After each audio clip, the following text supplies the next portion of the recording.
પધારેલ હરિગુરુ સંત સદગુરુને ચરણે માગું પ્રેમ પ્રસાદ દયા કરીને દીજીએ હરિરસ અમૃત સ્વાદ સંત સમાગમ કરે સર્વથી ઉચ્ચ કહાવે વામે સઘળા દુઃખ સુખ શરણાગત પામે પ્રથમ જય શ્રી રામ વદનથી વચન ઉચ્ચારે પૂર્ણ જેનો ભાગ્ય સંત દ્વાર પધારે राम नाम की भोज संत साथे महाभारी जा जा करे मुकाम असत की करे खुआ अधर्म करे उथाप धर्म को स्थापन स्थापे फरे मुलक निमाय अभय पद संत सदगुरु महाराज આજના પાવન પ્રસંગે સંત માતા ચુનીબાના નિર્વાણ પ્રસંગેનું આ ભજન એમાં ઉપસ્થિત આદરણીય પરથીરામજી મહારાજ અમારા ગિરધારામ મહારાજ સુરતથી પધારેલા નરહરિરામ મહારાજ જ્ઞાનપીઠ ઉપર ઉપસ્થિત તમામ અધિકારી મહાપુરુષો સામે વિરાજમાન અમાર જીતુભાઈ રાજુભાઈ બધા કલાકાર મિત્રો સંતભાઈ બહેનો મલાણામાં ભજન નિમિત્તે તો આજ પહેલી વાર આવવાનું થયું લક્ષ્મણભાઈનો પરમ દિવસે ફોન આવ્યો માતાજીની પાછળ ભજન છે વળી માતાજીનું દેહદાન કર્યું મેડિકલ કોલેજમાં ખૂબ આનંદની વાત આવું શિક્ષિત પરિવારમાં ડૉક્ટર અભિષેકભાઈ છે કે નહીં હોઈ ગયા એટલે આમ તો એના આભારી છે હવે ભણતર શાળાઓમાં મળે યુનિવર્સિટીમાં મળે કોલેજોમાં મળે પણ કેળવણી ઘરમાં મળે એક માં સ્વ શિક્ષકનું કામ કરે એટલે આ પરિવારમાં મારે તો અમૃતભાઈને પણ ભાવભરી શ્રદ્ધાંજલિ આપવી છે સાથે ચુનીબાને પણ વળી જેને ભજન કર્યું હોય એની પાછળ ભજન થાય જેણે લોકોને બૂમો પડાવી હોય ને એની પાછળ બૂમો પડે આ નિર્વિવાદ વાત છે હવે જેમ સાયન્સની શોધ છે વિજ્ઞાનની શોધ એવી આ સંતોની પણ શોધ છે વિજ્ઞાને શોધી કાઢ્યું કે કઈ ભગવાન જેવું છે ગોડ પાર્ટલ શોધ્યો પણ ભગવાન શું છે આ જો વિજ્ઞાનની શોધમાં આવ્યું નથી જે આપણા સંત સાધુ મહાપુરુષોએ વર્ષો પહેલા આ શોધ કરી છે હવે સંતો અને શાસ્ત્રો એવું કે પરમાત્મા અણુ અણુમાં છે અમે ભણતા એટલે કવિતા આવતી આસપાસ આકાશમાં અંતરમાં આભાસ ઘાસ ચાસની પાસ પણ વિશ્વપતિનો વાસ પરમાત્મા અણુ અણુમાં છે આ સંભળાય ખરા પણ સમજાય ખરા સંભળાય તો ખરા બીજી એક કવિતા આવતી મંદિર તારું વિશ્વ રૂપાળું સુંદર સર્જન હારા પળપળ તારા દર્શન થાય પણ દેખે દેખન હારા હા જેને દ્રષ્ટિ મળી હોય એ જોઈ શકે એને ખબર પડે અણુ અણુમાં છે બધા સંતો શાસ્ત્રો બોલે એ બીજો નથી પરમેશ્વર પોતે અજ્ઞાનીને આંધળો જ્યાં ત્યાં પોતે. સંતો બધું લખ્યું પણ એ તો એ મહાપુરુષોની સમજ છે. આપણે શું આ અનુભવ આપણને થાય ત્યારે ખરો ને. અમારા પુરુષોત્તમ બાપુએ લખ્યું સખી ચોથે ચરાચર બ્રહ્મ નિર્ગુણ નિરખ્યા રે વાલા વિના ઠાલો નહીં ઠામ સબ ઘટ સરખા. તો હોપડ્યું તો ખરા ને. ઓમો વાલો છે જીતુભાઈ, ખરું કે નહીં? બધા જગ્યાએ તો ઉમય હોય ને અને છે. પણ એ દ્રષ્ટિએ જેમ ભગવાન કૃષ્ણે અર્જુનને દિવ્ય ચક્ષુ આપ્યા, હે અર્જુન તું તારા સ્થૂળ નેત્રોથી આ અણુ અણુમાં પરમાત્મા છે, અણુ અણુમાં હું છું તું નહીં જોઈ શકે. દિવ્ય ચક્ષુ આપ્યો ત્યારે ખબર પડે. એ દિવ્ય ચક્ષુ એ બે જણા રાજુભાઈ લઈને ગયા, કોઈને આપીને ગયા છે, આપ્યા છે. હા, એના વારસદારો છે. અને એ ભગવદ્ ગીતામાં એનું એડ્રેસ આપ્યું છે. તદ્વિદેન પ્રણિપાતેન પરિપ્રશ્નેન સેવ્યા ઉપદેશંતિ તે જ્ઞાની તત્વદર્શી. હા, એવા તત્વવેતા પુરુષ પાસે જઈ સાષ્ટાંગ દંડોત પ્રણામ કરી પ્રશ્ન પૂછીને આ જ્ઞાન ત્યાંથી મેળવી લેવું. હવે આપણે શું છે, આવા તત્વજ્ઞાની મહાપુરુષોને યુનિફોર્મમાં ગોતીએ છીએ કે આવો ડ્રેસ હોય તો જ એ બાપજી કહેવાય. આ બાપુ કે હું રસ્તામાં કોઈ ભેગા થઈએ તો કોઈ કે, કારણ કે યુનિફોર્મમાં ગોતીએ છીએ. આવો યુનિફોર્મ હોય તો જ આ વાત સમજી શકે એવું નથી. એ તો કોટ પાટલુંમાં હોય જીધું. આપણને એની પારખ આપવી જોઈએ. એ પરમાત્મા અણુ અણુમાં છે એ વાત 100%ની વાત છે. પણ આપણે આપણા જેવા માનીએ છીએ.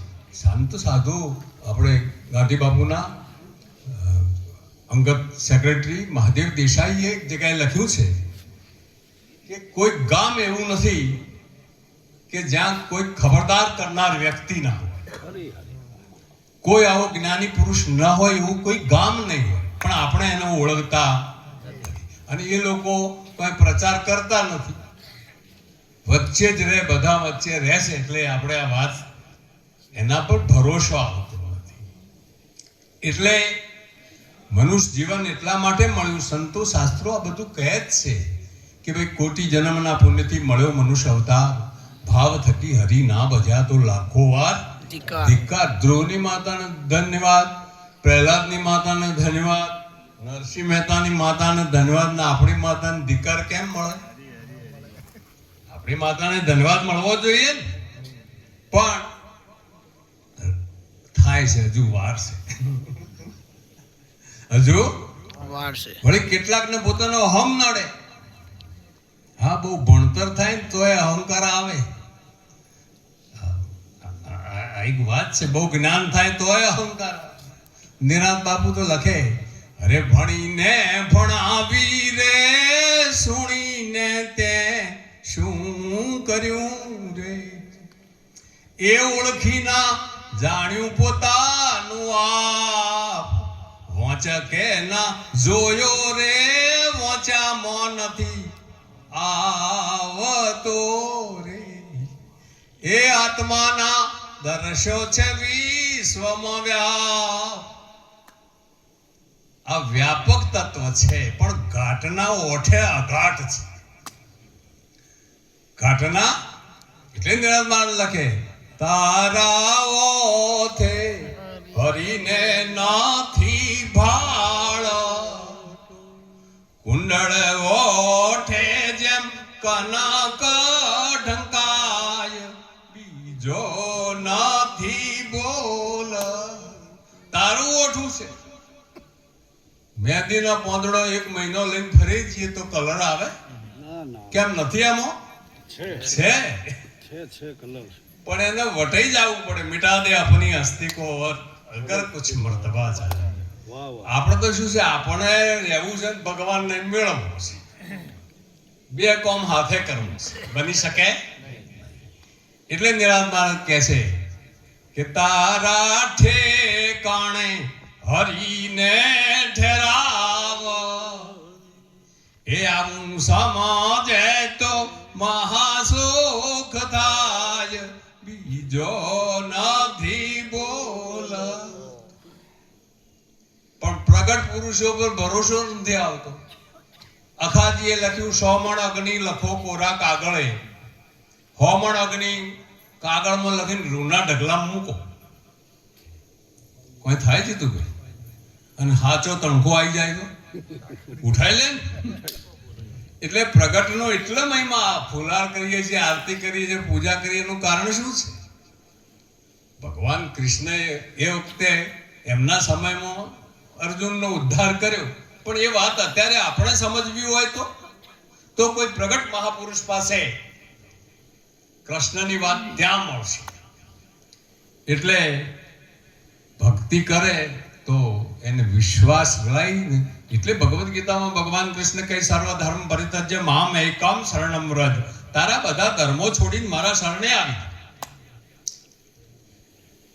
એટલે બધું છોડીને શરણાગત થવું પડે. પરમાત્મા ક્યાંય ગયો નથી, એ 24 કલાક હાજર જ છે.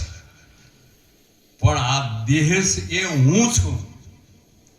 સરસ ભજન બોલ્યા ને કે દાડી મહારાજ, તું માયાનું વિભાજન કર શેષ વધે તે. એટલે આ વિભાજન કોણ કરશે? એની કોઈ ફેક્ટરી છે? એનો કોઈ ડોક્ટર? આવું ને આવું રહે બાદ થઈ જાય, ખરું કે નહીં? એ આ સંત પુરુષોની ખૂબી છે. અને એટલા માટે ગુરુનો મહિમા છે. એટલે આ એટલા માટે જ મનુષ્યનો દેહ મળ્યો છે. અહીંથી 2 રસ્તા છે. 84 જવું હોય તોય જવાય, છૂટી જવું હોય તોય છૂટાય. આ તો એક બાપજી હતા ને, તે બહુ સરસ કથા કરે, તો બહુ સરસ સભા બેઠેલી. તમે જેમ શાંતિથી સાંભળો છો ને એમ. તો બાપજી નથી માનું, સભા બહુ સારી છે. તો બાપજી કહે ભાઈ કેટલા જણા સ્વર્ગમાં જવું છે? તો બધાએ આંગળી ઊંચી કરી. એક નજીક બેઠો તો એને ના કરી. બાપુની દ્રષ્ટિ ગઈ, મને જ આવું લાગતું કે ભાઈ આંગળી નીચે મૂકો. હવે નરકમાં કેટલો જવું છે? કોઈને ના કરી, પેલા ભાઈએ ના કરી. બાપુ કે મારવાનું અને સ્વર્ગમાં જવું નથી, અને નરકમાં જવું, અને જવું છે ક્યાં? પૂછ્યું બાપુએ કે બાપુ તમારે ક્યાં જવું છે ભાઈ? તમારે સ્વર્ગમાં ના કરીને નરકમાં ક્યાં જવું? કે બાપુ સાચી વાત કરું? કે હા હા સત્સંગમાં આવ્યા છે, સાચું બોલવું પડે. તો કે બાપુ ઘરથી નીકળ્યો ને એટલે મારા ઘરવાળાએ કીધું કે સીધા ઘેર આવજો. જો આડાવડા ગયા, આગળ મારે બોલવું નથી,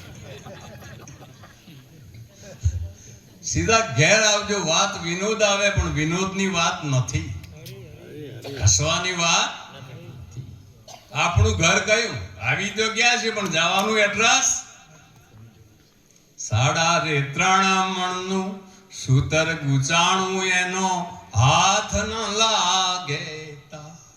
શું કરે બુદ્ધિ બાપડી, જેના ઘાટમાં છે ઘોર અંધકાર.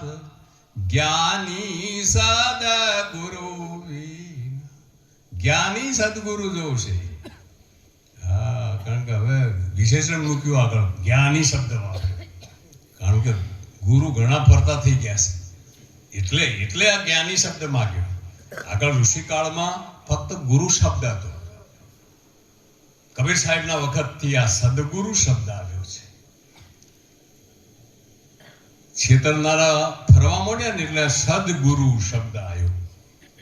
એટલે નિરાજ મહારાજ લખે કે ભાઈ રે સદા નરખી પરખીને ગુરુ કરીએ. નરખવા ખરા, પરખવાય ખરા. નરખવું એટલે તો નિહાળવું, પણ પરખવું એ હા અનુભવ કરવો પડે. તો 15 દાડા અમારા હાથે રહો ને તરત તમને ખબર પડે કે અમે કેવા છીએ. બોલવાનો તો અમારો વિષય છે, બોલવા મળીએ. પણ 15-20 દાડા અમને વગર કહે અમારી સાથે રહો, ત્યારે અમારી સાચી ખબર પડે. એટલે નિરાજ બાપુ લખે ભાઈ રે સદા નરખી પરખીને ગુરુ કરવા. તનનો કે મનનો પરચો ન જુઓ તો પગ જઈને સિદ્ધ કરવા. જહાજ મળ્યું પણ જહાજી નથી તો કિશવિદ પાર ઉતરવા. અખાજી લખે દેહાભિમાન હતું પાશેર, વિદ્યા ભણતા વાદ્યું શેર, ચર્ચા કરતા તોલું થયો ને ગુરુ થયો તો મણમાં વાત ગઈ. એટલે સાવધાન વીરા વસ્તુ વિચારીને ઓરી, પરિણામે પરમ સુખ થાય, ગુરુ એવા ગોતી. ઇન્દ્રવર્ણ કેશર જેવા ઓપત, ચાખી જોતામાં ઝેર જેવી ચીજ, રૂપે નવરીજી. ઇન્દ્રવર્ણ એટલે આ ભાઠાની જમીન તોડો થાય ને પીળો પીળો, ભાઠાની જમીનમાં થાય, મોસંબી જેવો પડ્યો હોય. દૂરથી જોઈએ તો મોસંબી જેવું લાગે, પણ લઈને હાથમાં તો લ્યો ખબર પડે. એટલે ભગવાન વ્યાપક તત્વ છે, પણ એવા કોઈ સદગુરુ સંતના શરણાગત થઈ અને આ વાત સમજવા જેવી છે. વારે વારે મનુષ્યાદેહ મળે એવો નથી. તો પેલા દ્રષ્ટાંતમાં વાત આવી ને કે એક ઘર કયું, ઘર ગોતજે સીધો ઘેર આવજે વાત કરતું ને. તો આ ઈંટ માટી ચૂના ને પથ્થરનો મકાન આપણો ઘર છે, અને હોય તો આપણા વડીલો આ મૂકીને જોય એવા હતા. પણ કોઈ 200 વર્ષનું માણસ આ ગામમાં હોય બતાવો ના હોય. આ દેહ તો એ જ લાઈનમાં છે, રિટર્ન ટિકિટ છે આપણા બધાની. તો એ ઘર કયું, તો સંતોએ લખ્યું એ ઘર ગુરુજીની પાસે છે, ત્યાં સૌ સંતોનો વાસો છે, આવી ચડો દેશ. કોઈ સંત શરણાગત પાસે, સદગુરુ પાસે આ વાત પરમાત્મા તત્વની બીજી કોઈ જગ્યાએ મળી શકે નહીં, પણ શરણાગત થવું પડે. અને જો શરણાગત થઈએ તો સદગુરુ સંત તો કૃપાળુ છે. અધિકારી સદગુરુ શબ્દના થાઓ અધિકારી પાનભાઈ, અધિકારી થવું પડે. તો પરિવાર લક્ષ્મણભાઈને, એમના પરિવારને ખૂબ ધન્યવાદ આપી મને આમંત્રિત કરી, આપ સૌના દર્શન કરાવ્યા, એટલે એમને ધન્યવાદ આપી મારી વાણીને વિરામ આપું. બોલ સદગુરુ મહારાજ.